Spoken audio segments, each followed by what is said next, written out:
जय साईनाथ। तो दोस्तों, आज मैं आपको साईं व्रत के बारे में बताना चाहती हूँ। बहुत से लोग साईं जी का व्रत रखते हैं और सब अपने अपने तरीके से रखते हैं। मैं आपको अपने तरीके का बताना चाह रही हूँ कि किस तरह से साईं व्रत रखना चाहिए। वैसे तो साईंनाथ कहते हैं कि व्रत रखने ही नहीं चाहिए, क्योंकि वो अपने भक्तों को कभी भी भूखा नहीं देख सकते हैं। क्योंकि वो खुद कहते हैं कि अगर तुम्हारा पेट भरा होगा तभी तुम मेरी पूजा में भी अपना ध्यान लगा पाओगे। भूखे पेट तुम्हारा ध्यान बिल्कुल भी नहीं लगेगा।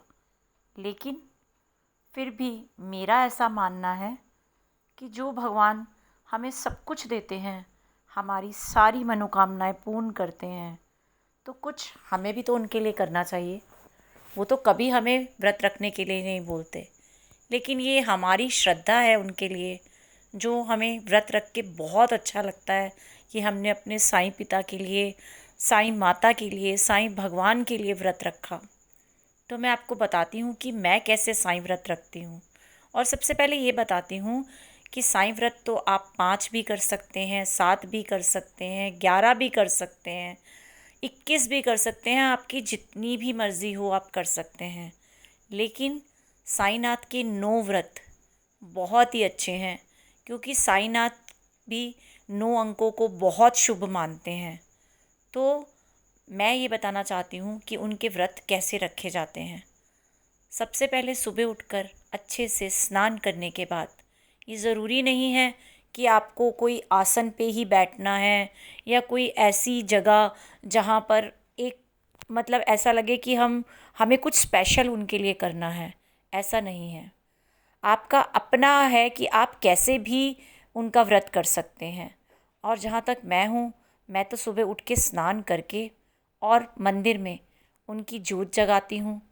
और उनकी जो साईं व्रत की किताब है, उसमें सबसे पहले उनके 108 नाम हैं जिन्हें मैं पढ़ती हूँ। उसके बाद उनकी प्रामाणिक कथा है, वो मैं पढ़ती हूँ। और उसके बाद छोटी छोटी कथाएं हैं, उसमें से कोई भी एक पढ़ लेती हूँ। फिर उसके बाद मैं साईं चालीसा पढ़ती हूँ, फिर साईं बावनी, और उसके बाद साईं नाथ की आरती, जो कि हमें सुबह और शाम दोनों टाइम करनी चाहिए। और पूरे दिन में साईंनाथ ये नहीं कहते हैं कि भूखे रहो, थोड़ा थोड़ा खाते रहो। कभी फ्रूट खा लो, थोड़ा सा दूध कभी पी लो, और एक टाइम खाना खाना है जिसमें बिल्कुल भी प्याज और लहसुन नहीं होना चाहिए। जैसे हम दूसरे व्रत में रखते हैं बिना प्याज और लहसुन का खाना, वही हमें खाना चाहिए।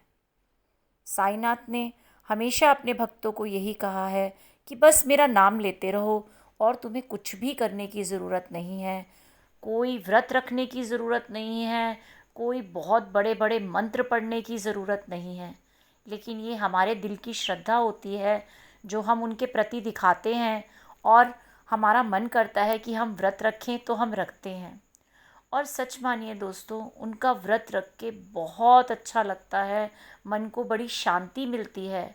और अगर हो सके तो आप व्रत वाले दिन सुबह जब पूजा कर रहे हों तो उन्हें पीले रंग के फूल ज़रूर चढ़ाएं या पीले रंग का हार चढ़ाएं, और पीले वस्त्र भी पहने। नहीं है पीला रंग तो कोई बात नहीं है, ज़रूरी नहीं है। बस अपने दिल की इच्छा है कि अगर आप पीले वस्त्र पहनकर पूजा करें तो और भी अच्छा है।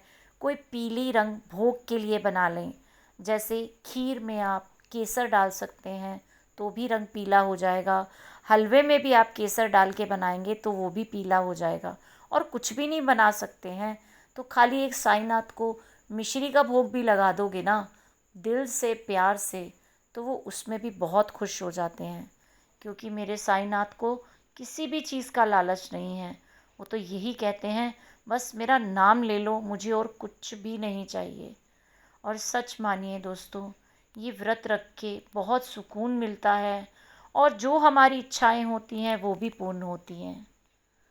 तो बस अगर आपको रखना है तो 9 सोम साईंनाथ का व्रत ज़रूर रखिए, और देखिए आपकी सारी इच्छाएं अच्छे से पूर्ण होंगी।